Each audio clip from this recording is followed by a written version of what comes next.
Hi, everyone. Welcome back.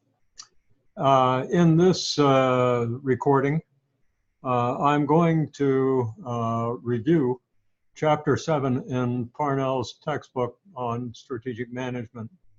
And in particular, we're going to talk about a collection of possible business unit strategies, that is, strategies for individual businesses as opposed to corporations that hold multiple businesses. We looked at those possibilities in the previous video, which reviewed Chapter 6. But this review is on Chapter 7, and I think the best thing to do is just to get started.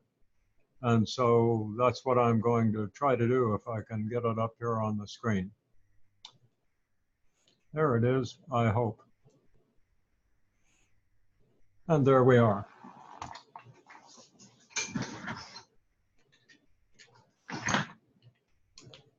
So here we are with Parnell's chapter on business unit strategies. Incidentally, let me just come back to the screen for a brief moment and share a thought with you. Just a quick minute. This is one of the better chapters in the book. It's got a lot more explanation than are provided for in these slides that I'm going to show you that were prepared by the publisher. But I really encourage you to schedule enough time to look at this chapter and enjoy some of the detailed references that Parnell makes to individual companies that fit particular descriptions of strategy models. It's a little bit longer, and as I say, it's a little bit more detailed than some of the other chapters, so you want to give yourself a little more time to review this chapter, but it'll be worth your trouble. It's a good chapter, got lots of good illustrations in it as Parnell works his way through the text. So just bear that in mind, give yourself enough time. This review, however, should give you plenty, all of the structure and good discussion and description of the various topics, but not all of that detail that Parnell gets into. Okay, let's see if we can get back here. Here we go.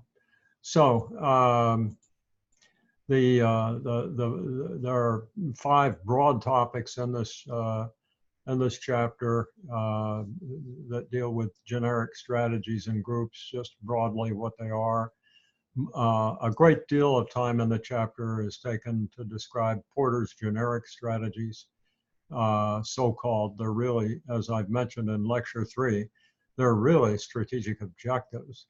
Another typology, as Parnell calls it, which I'm glad he included, Miles and Snow's typology. It's really useful, and it gives you another way of looking at how companies develop strategies other than Porter's low cost and differentiation approach. Then a little bit of conversation on the relevance or the relationships between business size and strategy, and some comments on international issues or so-called global concerns. So the textbook starts out with just some basic topics, and there's no need for us to get into them. Business unit, of course, is simply a single business, which may be one of several within a larger corporation or not. Sometimes a corporation has just one business unit itself. Second, the notion of competitive advantage. And this is a good concept for you to bear in mind.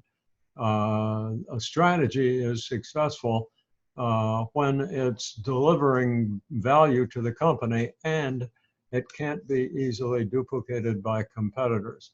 In that case, a business has competitive advantage. It has the advantage over its competitors until they find a way to either improve on your strategy, or if you're the first mover, if you're the one to use it first, maybe they'll just decide to, if this new strategy of yours works, simply duplicate it, which is what happens very often. Thirdly, the notion of generic strategy. A generic strategy is simply one that can be used by multiple businesses, if not all. This word all, or this phrase here, all businesses, I'm not real comfortable with that, as I am multiple businesses. Some corporations and some businesses cannot reasonably use some of the generic strategies that we'll be talking about here.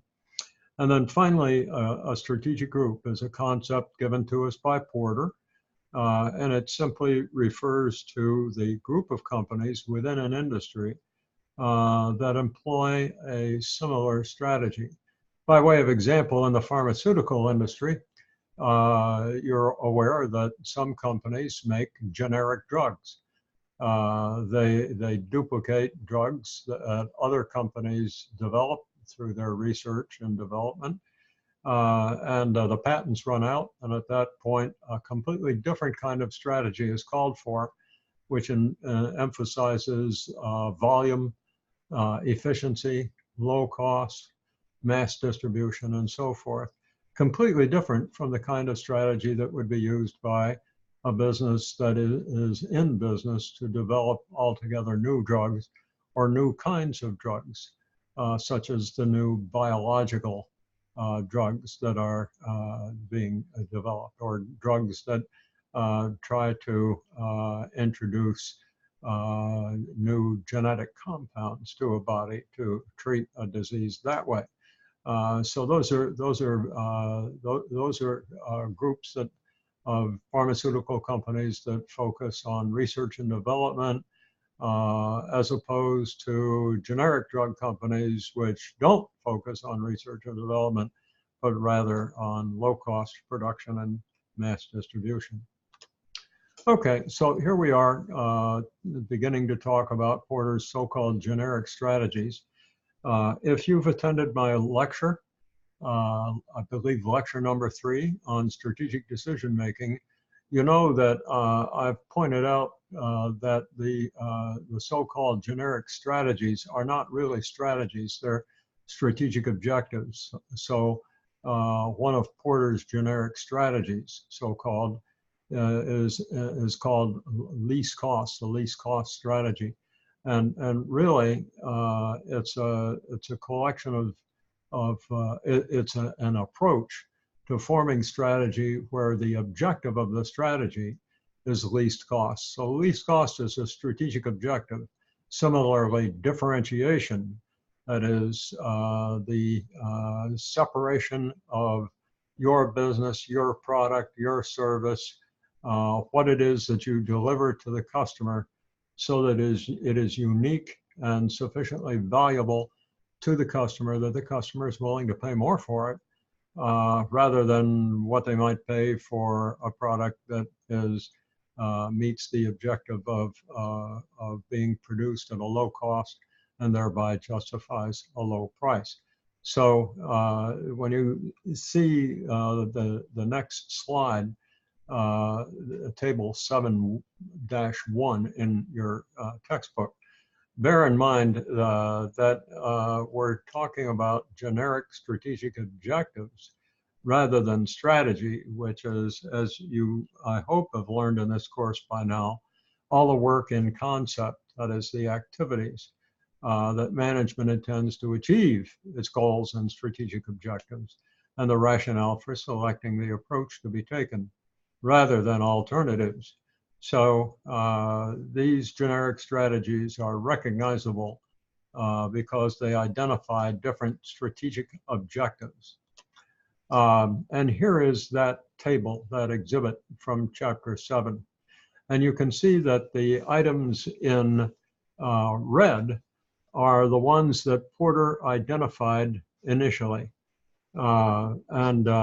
This is a very important distinction. And that's because Porter initially, when he published his book in 1980 and his article announcing what he was going to publish in 1979, perceived low cost as one level of value and differentiation another level. More importantly, in order to achieve low cost, companies have to be very efficient. They have to do without certain things and forego, for instance, multiple models of products, perhaps multiple distribution channels even. But it's a real basic approach to, among other things, keeping things simple.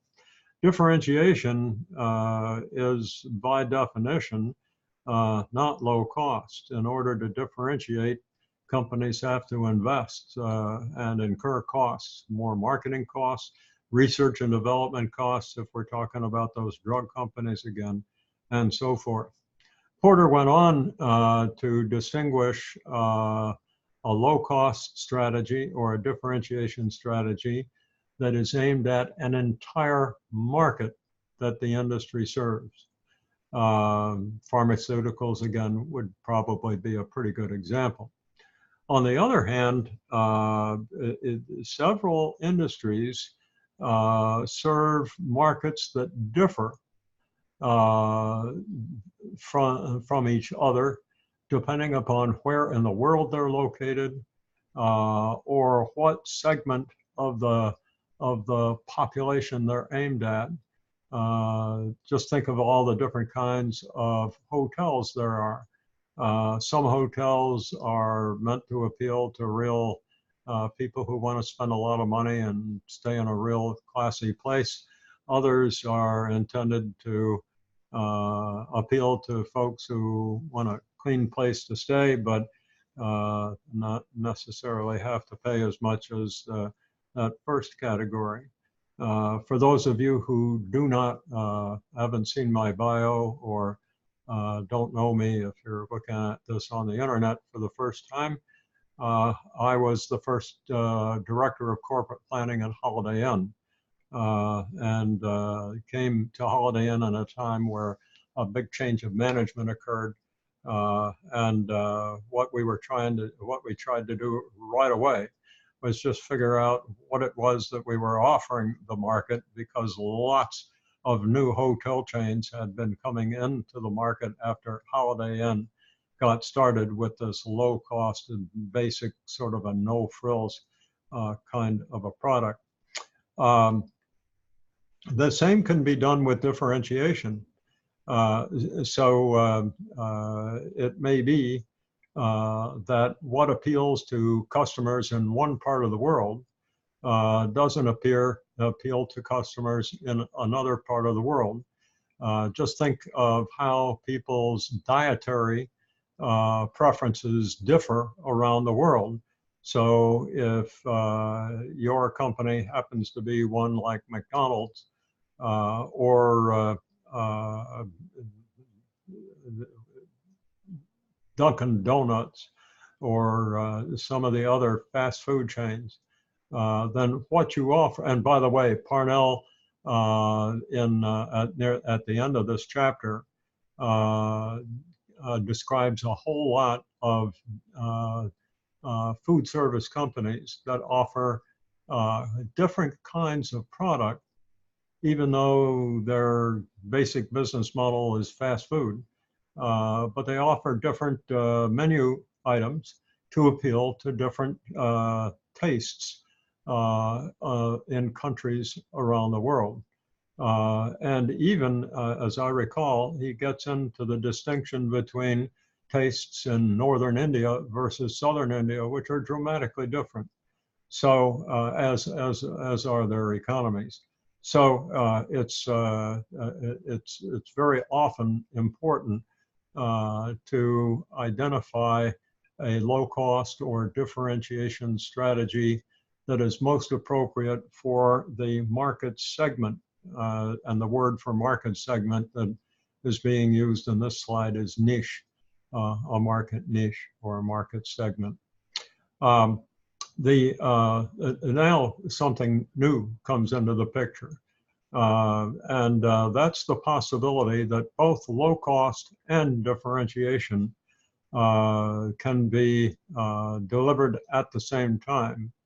Porter's basic theory would not concur with us. Porter sort of saw these two as extremes. But later, after Porter published his book and created these basic models for us, some additional research. I think I refer to it in one of these slides to come up, but one guy named Alex Miller, who was at the University of Tennessee, did some research, as have others, and basically just went out and surveyed a bunch of companies, and lo and behold, those companies, some of those companies employed strategies that sought both low cost and differentiation. Others' objectives were low cost. Still others' differentiations were differentiation, and there were some that had none of those options, and they were so-called stuck in the middle. And in lecture 3, for those of you who are in my course, you may recall that there's a graph, and it shows that the highest rate of return on invested capital was earned by those companies that had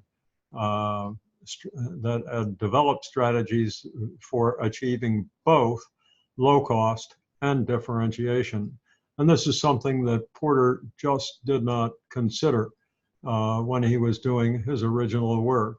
It doesn't make his work any less valuable. It just means that this was an option he did not consider back then. The other option offered to you by Parnell in this book is the possibility that companies will do more than one strategy at the same time. So it's not a combination of low cost and differentiation, which we've just talked about. And in that case, you know, the product or the service achieves both low cost and differentiation. But instead, and Parnell uses the example of airlines, some airlines offer first class seats and they offer coach seats. And those are meant to appeal to people who want more comfort and are willing to pay for it versus those who want to minimize their cost. When you get into international flights, there can be more than one category. There may be first class, there may be business class, there may be coach, and in fact, there may be more than one category of coach. Delta Airlines as something called comfort class, which is a little more comfortable coach seat with some added frills. So the point that Parnell wants to make here is that it is possible for a company to employ more than one generic strategy at the same time. Believe me, not everyone agrees with that proposition. It can be argued that what's going on in those airlines is simply a combination of low cost and differentiation on the same airplane, and round you go. But for purposes of this course, it's helpful to at least consider just how different a single product or service might be with regard to cost and their perhaps price and differentiation, greater differentiation, presumably higher price, more efficiency, fewer frills, lower prices justified by lower cost. Okay, so now what's going to happen is that Parnell is going to take us, and in the chapter takes you through each one of these strategy options. And I'm going to go through them quickly, I hope, because really to appreciate these generic strategies, you need to read the pages in this chapter where Parnell gives you lots of good examples, and there's just not enough room to do that on these slides. So these slides are just brief synopses or brief portrayals of these generic strategies without a lot of detail. So the first one is Porter called it least cost. He didn't call it low cost, but least cost strategy, and give it some thought for a minute, would you? How many companies in an industry can achieve the objective of being the least cost competitor in that industry? Just one, right? Yet, how many companies in an industry with a lot of competitors are likely to be trying to use a low cost, see, that's why the term is used, strategy in order to be the least cost competitor? And if you're not the least cost competitor, then you can't offer the lower price when things get tough in the market. So a whole lot of companies might be trying to offer low cost strategies and be the least cost competitor when the going gets rough. But most of those rivals will not succeed, will they? Only the one that really gets to the least cost will succeed. Parnell does not bring this out. Porter does in his writings, and I can tell you in my own travels as a consultant, helping companies develop their strategy, Porter's right. Lots of companies try to be a least cost competitor. At the end of the day, after that shakeout period, there's usually just one or a very few. The others fall by the wayside. So, so much for that. So, least cost strategy, and by the way, some of this language comes right out of Porter's book, but it's basic, no frills, products or services, usually offered to a mass market, and appeals to customers who are trying to avoid paying too much. They're looking for low price. So low price is the way to market share. The low investment and low operating costs, you see I put a little question mark there. And that is because sometimes in order to get to low cost, a large capital investment is required. And sometimes those costs, the costs of the machinery and equipment and processes that are required to get to low cost can get to be pretty high when the volume goes down, for instance, during a recession or when the market turns down. So low initial investment may not be the case. Sometimes manufacturing companies incur substantial investments in order to achieve very efficient, fast processes that enable them to produce their product at a competitively low cost. The chemical industry, commodity chemicals are probably a real good example. One of my best clients was in the plastics industry. And I can tell you that what it cost them to develop some of their processes to produce plastics that, among other things, went into cars, which is a kind of tricky proposition because petroleum, plastics, and cars don't mix very well. You have to come up with plastics that when they get hot don't give off fumes that are subject to, among other things, combustion. The process in that industry can be very expensive to develop, but the objective is still to produce it and deliver it at a low price. So price competition's the name of the game very often here, almost always. Now, you could take that same strategy and aim it to a particular market segment. And the example in this case is Aldi. I don't know if you've been in an Aldi, but it's a great supermarket. Offers good products. It's a grocery store. You bag your own, put your own products in a bag yourself. You can buy a bag if you want to. It won't cost you too much, or you can bring your own bag. Everything that Aldi does is meant to operate at a low cost. And needless to say, where would you find Aldi's to be especially attractive? For those of you who are in my undergraduate course, I doubt that you'll come up with the answer.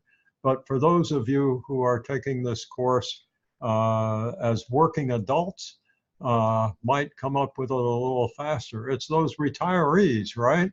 Or the folks who are making basic wages, but they're living from hand to mouth every month, but they still need groceries, and but they've got to really watch their outlay. Aldi's has been very successful as a focused, low-cost grocery store chain. Okay, focusing on a narrow segment of people that have a special need. Differentiation is the term used when we're appealing to the entire market. The illustration here is specialty clothing retailers. There are just so many that differentiated products, especially when you think about consumer products. You could think, for instance, about coffee or carbonated beverages or candy or breakfast cereals and so forth. And of course, what those companies try to do is create little market niches by focusing on cereal for people who like their cereal sugar-coated or not sugar-coated and so forth. But at the end of the day, it's breakfast cereal.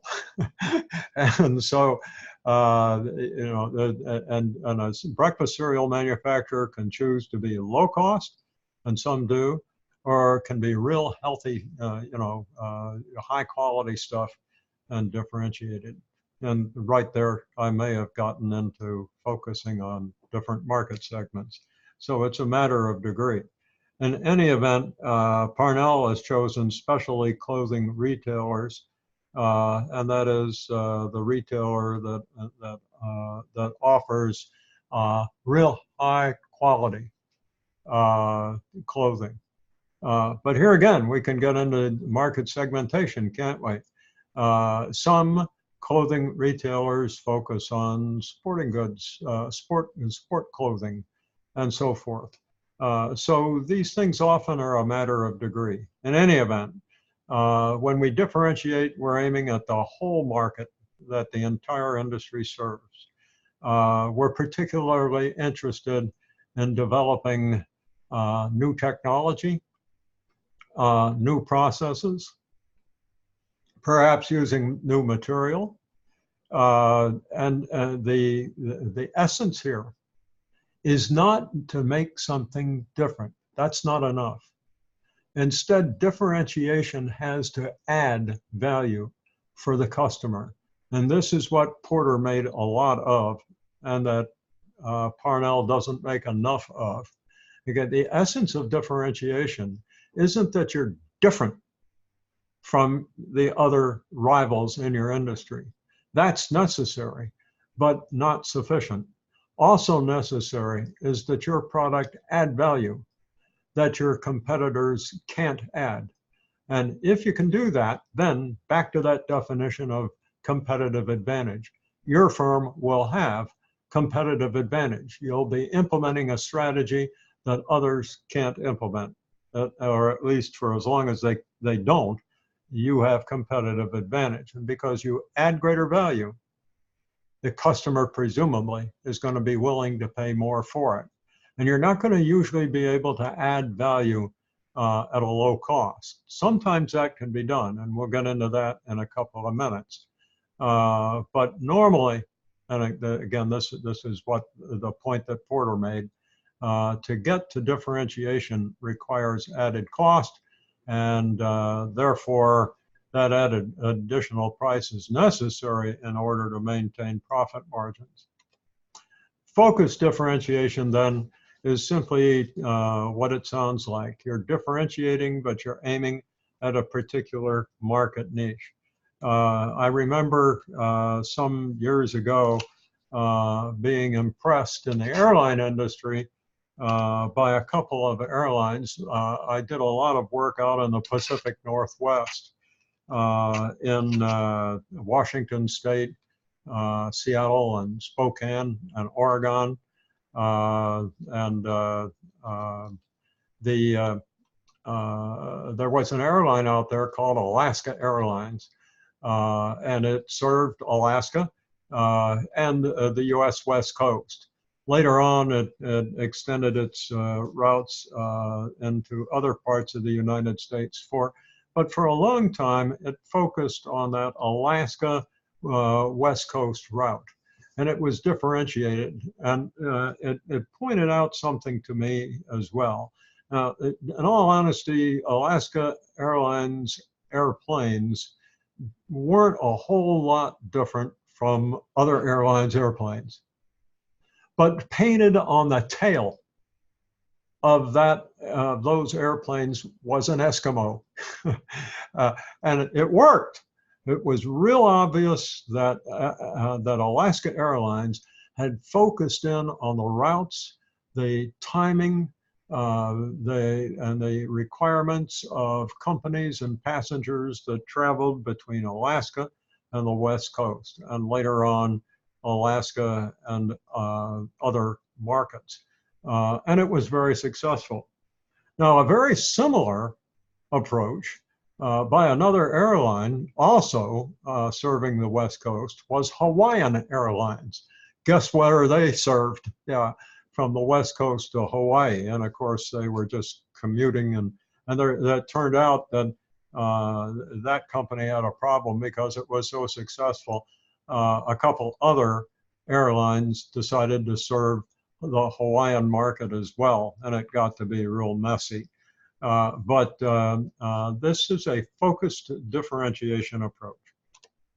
Okay, now here we have the possibility of doing something that Porter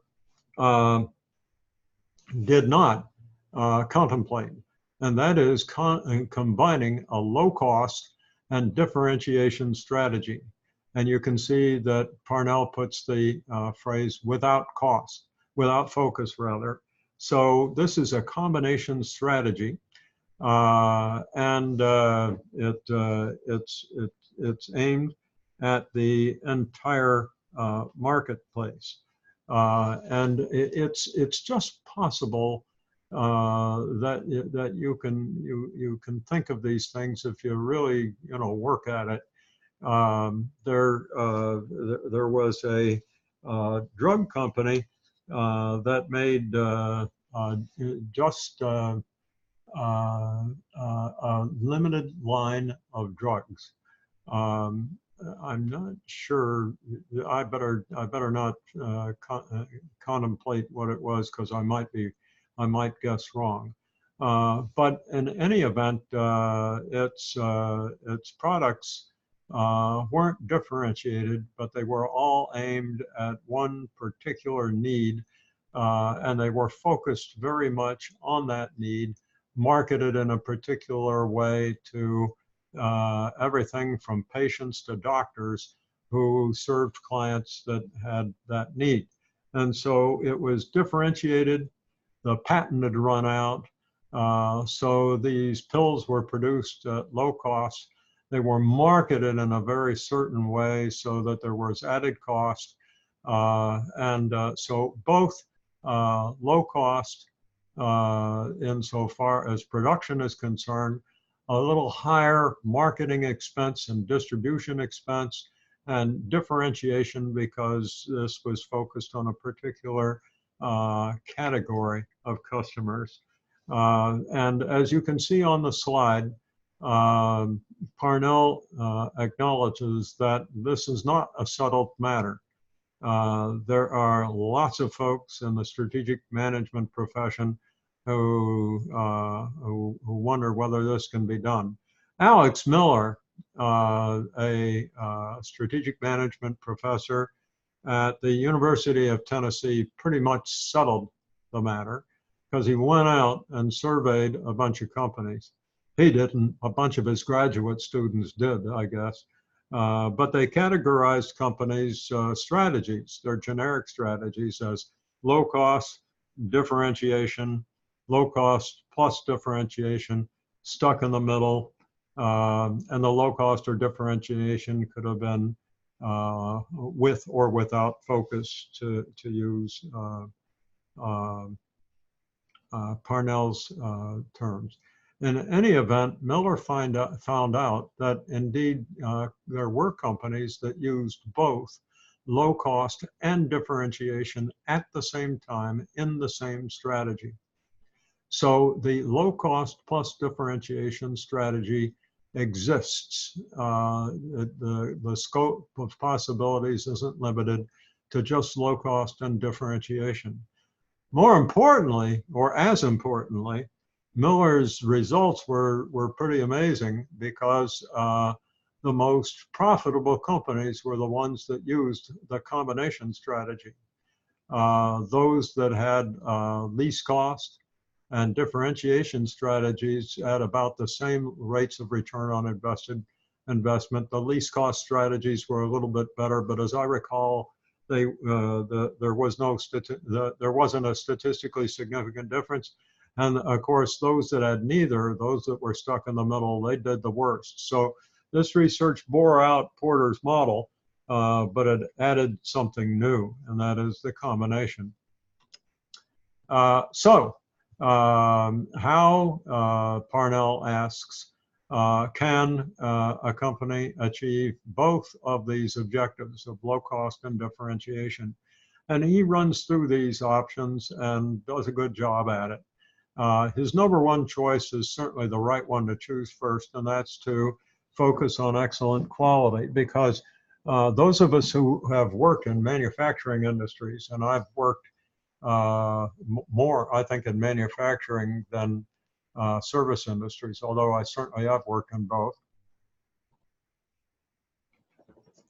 But one thing we learn in manufacturing is that if your quality is good, the quality of your process, as well as your product, you don't waste as much. You don't reject as many products because there's something wrong with them and you can't put them in a box and ship them to the customer. You don't have to service the customer in some way because the customer has a problem with the product, and you have warranties that you have to live up to.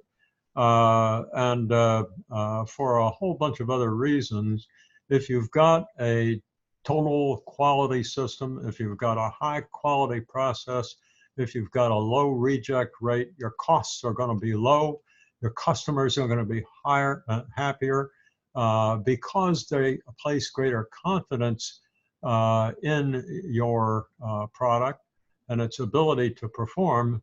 They may be willing to pay more for the product as well. And as Parnell points out at the bottom of the slide, simply by favoring your product because it's more reliable, the chances are your business is going to enjoy greater volume, which brings with it scale economy. That is the ability to spread your fixed cost over a larger base and have lower unit costs. So quality is certainly the avenue to a combined low cost and differentiation strategy if your strategic objectives include both of those benefits. And don't forget, low cost and differentiation are not strategies.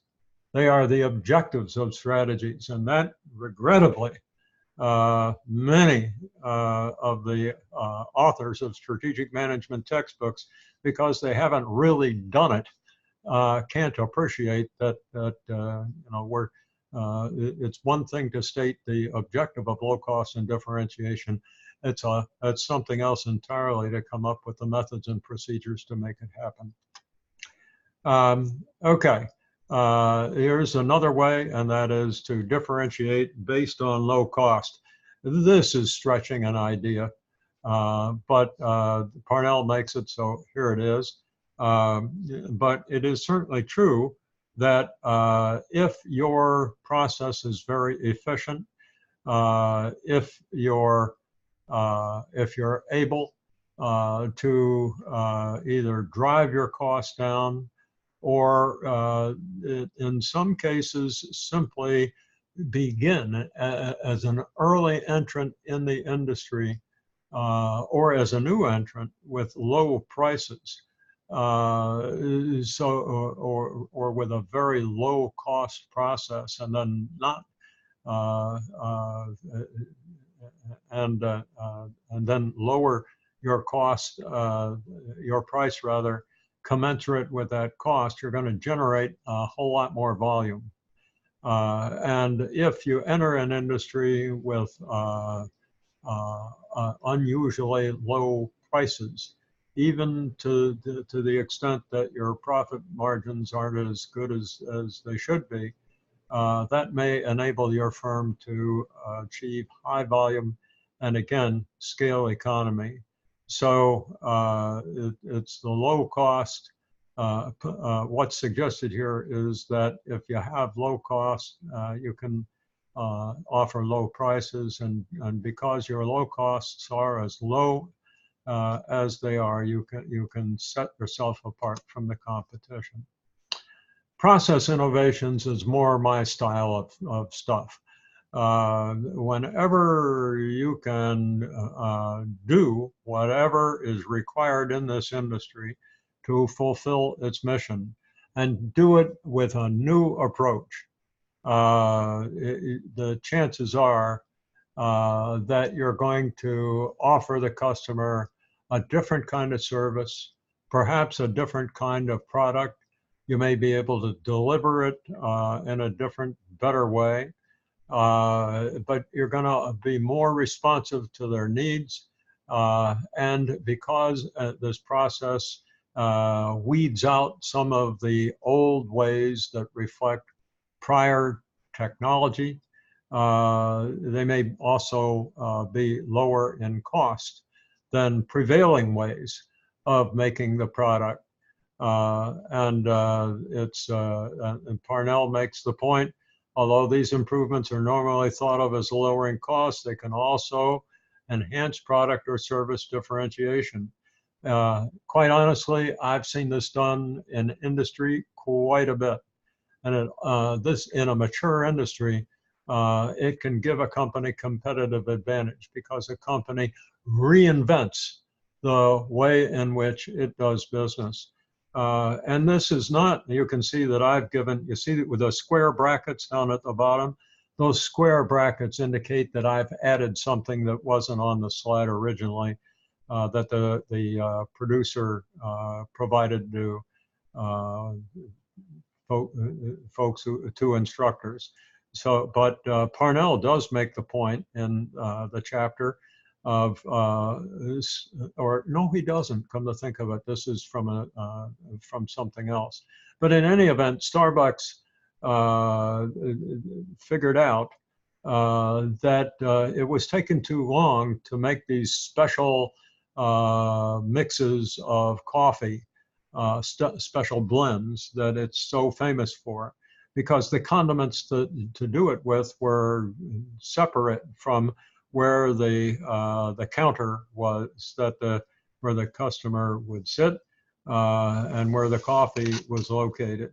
And so Starbucks redesigned the behind the counter section of the store so that those condiments were closer to the barista, and the barista could just reach over and grab it and make the coffee. Take a lot less time to do it. The Starbucks also shut down for a half a day, one day, just to make sure that everybody got trained well. And Starbucks has always emphasized training baristas in how to deal with the customers and how to respond to their requirements. Again, it's all about the process. There was a time when insurance companies, just to switch from products to services, insurance companies would would process applications for insurance, new insurance policies, and in a chain-like process. So the new application would come in from the insurance salespeople, and it would go to one desk. And the applications would be checked off to make sure that all the required information was there. And if not, they'd call back out, but they'd just make sure that the insurance, that everything was in proper order. And then they would go to the next desk, and the next desk would check ages and health and records and so on. And so these insurance stacks of insurance would move from desk to desk to desk in something like a dozen different stages. Then one insurance company just stopped and said, whoa, you know, every time a clerk did this, or an analyst, they look at an insurance policy and then put it back in the out tray, or the finished stack, and all day long work on one stack or a half a day, whatever. And then a whole stack would go to the next desk. And then the next clerk would wait until it's finished, he or she was finished with the stack they were working on, and then start the next stack. So there were tremendous delays between these stages. And one insurance company just thought, whoa, you know, what we could do is we could ask every one of these 12 analysts to just take insurance policies, applications, and work them all the way through, and not wait for steps in between, and get everybody trained in all 12 steps. And when they did that, they cut the time required to process insurance policies drastically, made their agents much happier, made the customers much happier, greatly increased the volume of business the insurance company could do, which lowered the insurance company's costs per insurance policy greatly, all because of a process innovation. So process innovations are very often the source of cost and differentiation enhancement. Product innovations, here we are back in the drug industry. That I much prefer that to the example that the author and the publisher provide. Adding filters to cigarettes help differentiate one brand from another and reduce production cost. Surely they could have come up with a better example than that. I would have tried something in pharmaceuticals or chemicals. And then value innovation. All these steps that I just described fall under the rubric of something, and you can Google this term. You can see my comment added in the square brackets there, of value engineering.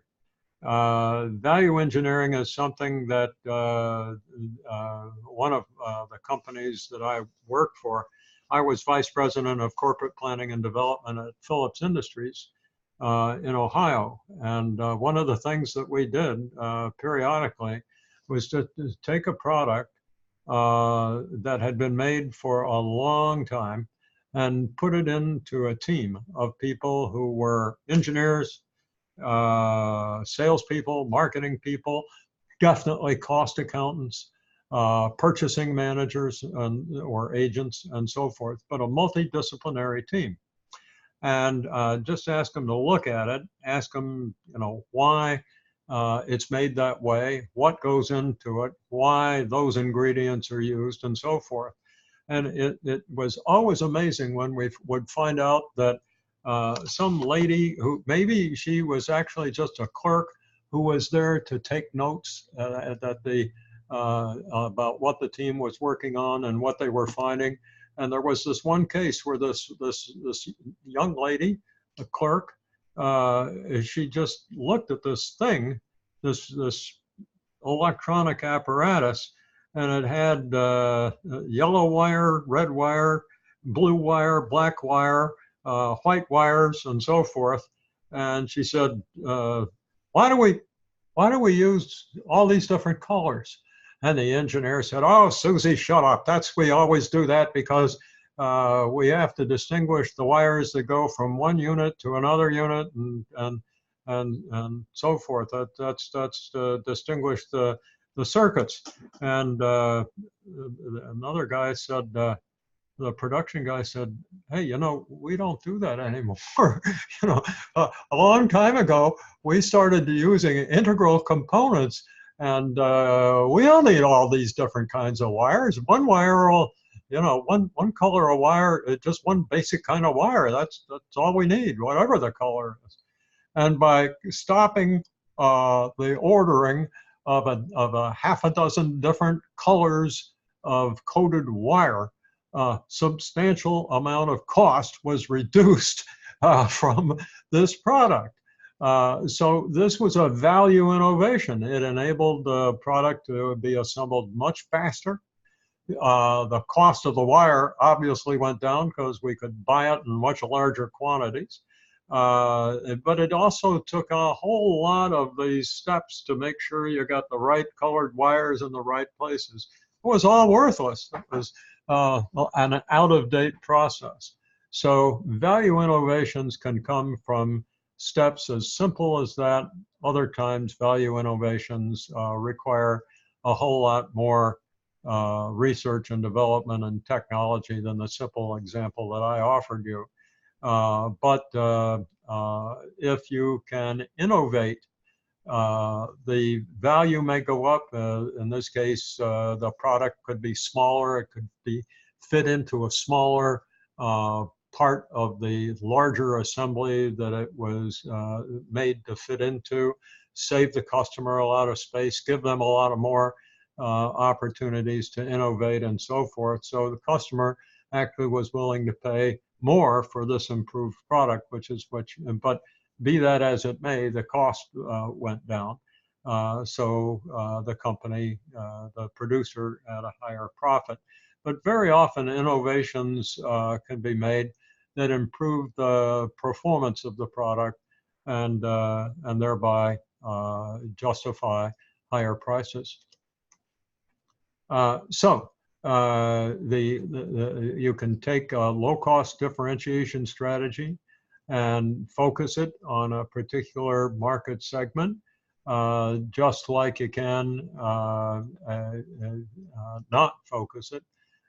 In the case of low cost and differentiation, Alaska Airlines and those other airlines still offered first class and coach seating, especially the ones that went to Hawaii.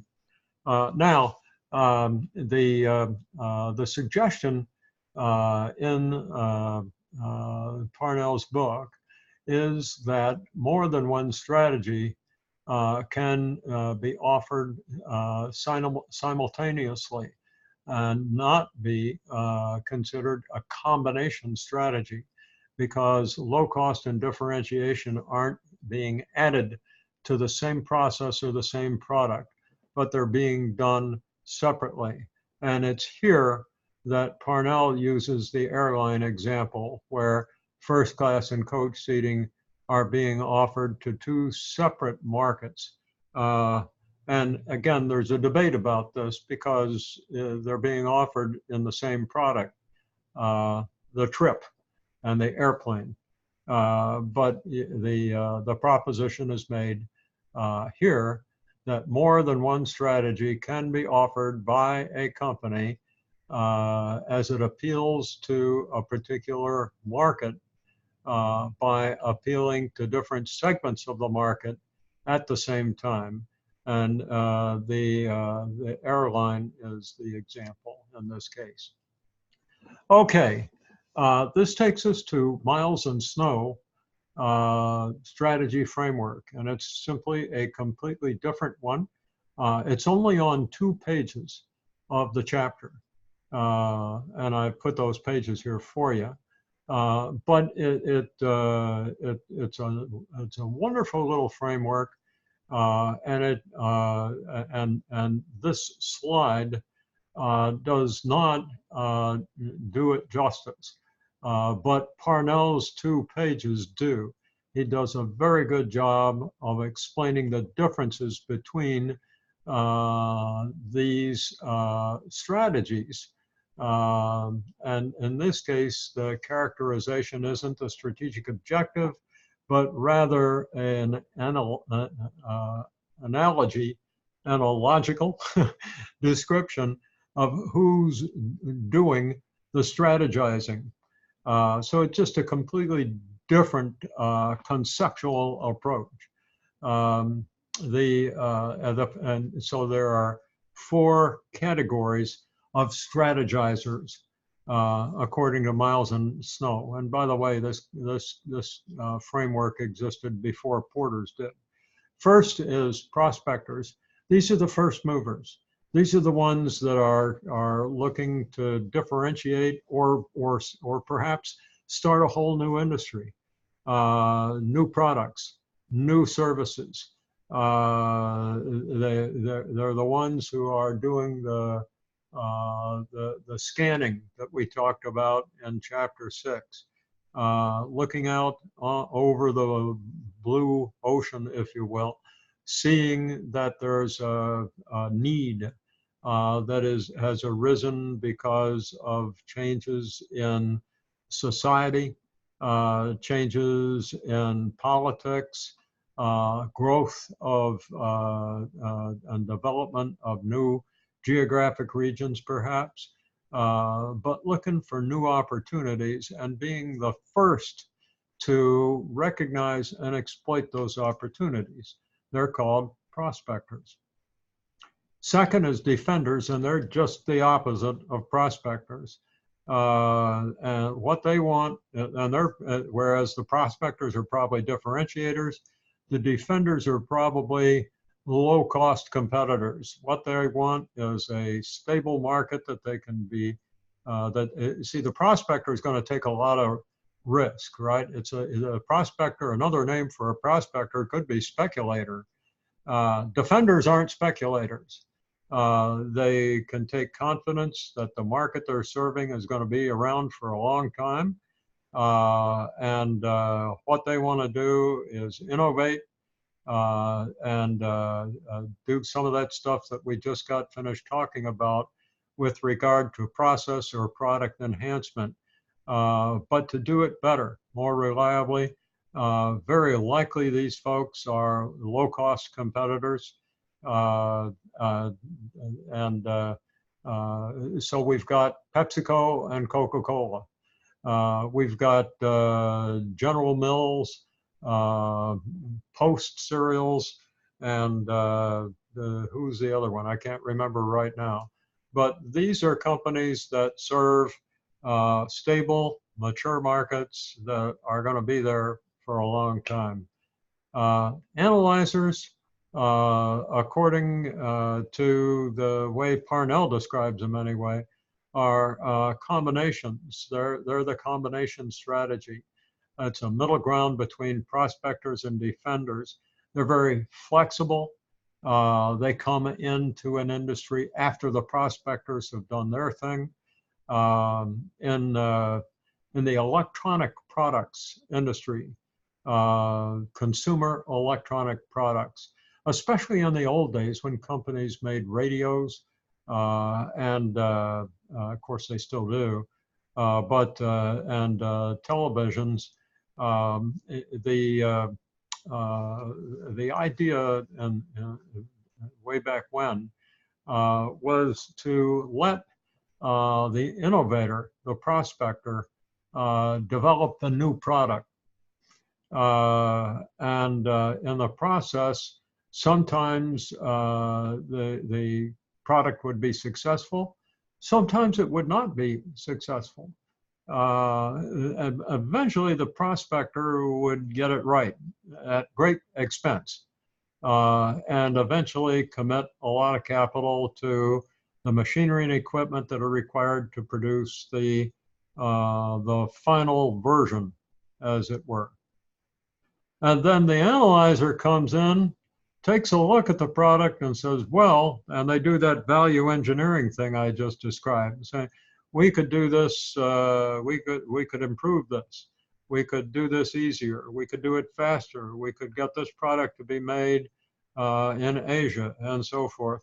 But they would look at the product as well as the distribution method, the whole value chain, and figure out how to improve upon either the differentiation, that is, add features, or the process and take costs out. And so these analyzers sometimes, especially if they could be very flexible and keep adapting, they ended up being the winners because they kept adapting. They were flexible. They responded to change. And that still is a very viable strategy today, with one problem. In order to be a successful analyzer, you got to be willing to, you got to be very good at market assessment, very good at monitoring. There was a word that we used in the chapter 6, and I can't think of it now, but maintaining surveillance over scanning, that's it, industry and market scanning, and so that when something new comes up, your company is able to adapt to it before other companies can. So what happens is that successful reactors may become prospectors, depending upon how substantial the most recent change in the market, or the technology, or the process might be. And then finally, reactors. And reactors are the ones who just wait to see what everybody else does and then responds. They're probably close to Porter's stuck in the middle. They don't have low costs. They don't have differentiation. They just sort of, respond. Believe it or not, there are some industries where there isn't a great deal of differentiation that's achievable, and reactors sometimes can be not much less successful than other firms in a dog-eat-dog, commodity sort of industry. But reactors are certainly not certainly not the most attractive competitors, and they're the most likely to fall on the rocks. And in fact, in the textbook, Parnell runs through a series of comparisons between Porter's generic strategy approaches and the Miles and Snow framework, and I encourage you to look at that. You'll find it helpful.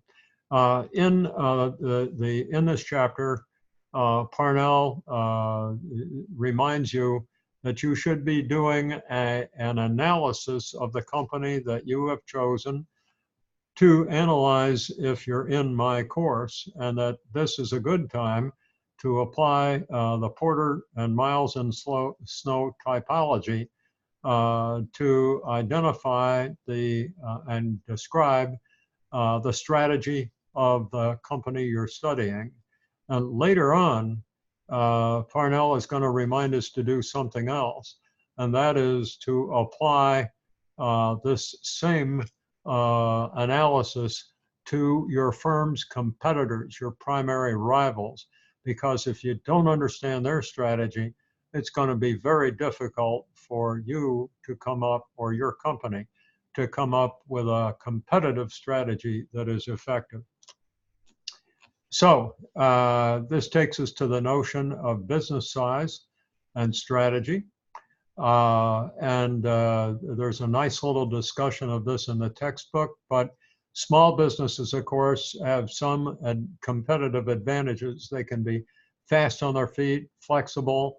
If they're small, they probably don't make large capital investments that put them at risk. Large businesses, on the other hand, are just that. They can make large capital investments and achieve large volumes, probably large volumes of sales and production and sales, and seek economies of scale. So they may be more likely to achieve low cost or least cost status than small businesses, which can't get scale economy. And then mid-sized businesses are often those that are stuck in the middle. They can't be real fleet of foot and flexible. On the other hand, they can't get the scale economy that would enable them to be a least cost competitor. So mid-sized businesses often solve that problem by either merging with other companies, acquiring other companies if they can, or being acquired by larger corporations. And so here again is the suggestion, and that is you need to use these characteristics of Porter and Miles and Snow to describe your rivals. There is a picture in Chapter 7, and if I had been thinking about it adequately, I might have added an exhibit here to provide it to you, but let me tell you the page it's on anyway, so that you can do it, because it would be a great item to put into your case analysis. And of course, I'm floundering when I try to do this. There it is, and it's on. It's figure 7-1, and it's on page 173. It's in this case, it's intended to portray Porter's models, but using a graphic device like Exhibit 7.1 would be a great idea to graphically portray where your company is located strategically and where its competitors are located. Okay, so now we move into or rather at this point, Parnell simply makes the point that if you don't do what I just described, if you don't contrast your company's generic business strategy to its rivals, then it's almost impossible to form an effective competitive strategy for common sense. You don't know what you're dealing with. To understand the competitive battlefield, you've got to know where your rivals are on that battlefield and what direction they're headed in, and what artillery they're using, and what methods of competition they're using. I believe this is the last slide, but Parnell finishes up on pages 174 to 177 with a wonderful discussion of several companies' approaches to competitive strategy. And they're all anecdotes and illustrations of how low cost differentiation and the other approaches that we've talked about have been used by companies in different countries. So a very simple example that I put in square brackets at the bottom of the slide is Starbucks versus Dunkin' Donuts. I've seen Starbucks in Beijing, China. I've been there. And I've seen Starbucks in Moscow, Russia. I've been there. And several other countries, and Starbucks has decided to pretty much standardize its product and the way it does business. But not so with Dunkin' Donuts. Dunkin' Donuts, when it went international, it found out that a donut didn't exist in many of the countries that it extended into. Coffee might have, but the donut, quote, didn't. But in some countries, pastries were served with coffee, and so Dunkin' Donuts had to modify, sometimes had to modify its coffee a little bit, but what it really had to do is modify the products that accompanied the coffee. And so it had to change its business model for different countries. Coffee was probably the foundation there. But you'll find in these pages several examples where different product differences, what it is that the company offered in the way of restaurant service, food service, and other markets, just how these things differ from country to country and culture to culture. So if a company in the United States, or any other country for that matter, may discover a business model that works really well in that country, but when you move that model to another country, it may not work at all, or it may be that that model has to be adjusted so that it fits the culture. Another quick example is the way people use restaurants in some Latin European countries, such as Italy. People aren't really into, quote, fast food there like they are here. People like to linger a little longer. And so, McDonald's and Dunkin' Donuts and Starbucks, they just have to adapt to that. They're not going to change the culture, so they're going to have to change with the culture. And so the comment at the top of this slide, think globally, absolutely. You want to be usually, as markets like the United States market mature, it's necessary if you're going to keep growing to move beyond the borders of the country that your company was founded in. You have to get into new markets geographically in other countries. So you want to think globally, where you can standardize, and some industries are pretty standardized, aren't they? Think of gasoline stations. Think of gasoline.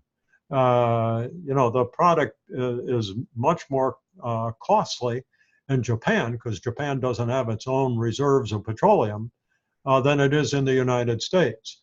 But a filling station is a filling station is a filling station. It's a filling station in Europe, it's a filling station in the United States, and so forth. So you can standardize globally in some industries. That is certainly possible. But when you're talking about consumer products and consumer services, chances are you're going to have to modify your business model to fit the culture that you're in. Think globally, but act locally. It's a good phrase. So with that, first thing I'll do is close this frame. And that way you can see my stuffed dogs on the couch at the bottom of my office. For those of you in my class, if you ask me where those dogs came from, it's kind of an interesting story. And it comes from my days as a consultant, but I'll wait to see which of you has heard this, has looked at this video and decided to ask me that question in class. That'll be my way of discovering whether you really saw this video or not. So with that, I will end this video and hope that it's been helpful to you in appreciating the concepts of Chapter 7 and that as a result, you can go through the chapter faster with better understanding and get higher scores on your quizzes and tests. Goodbye.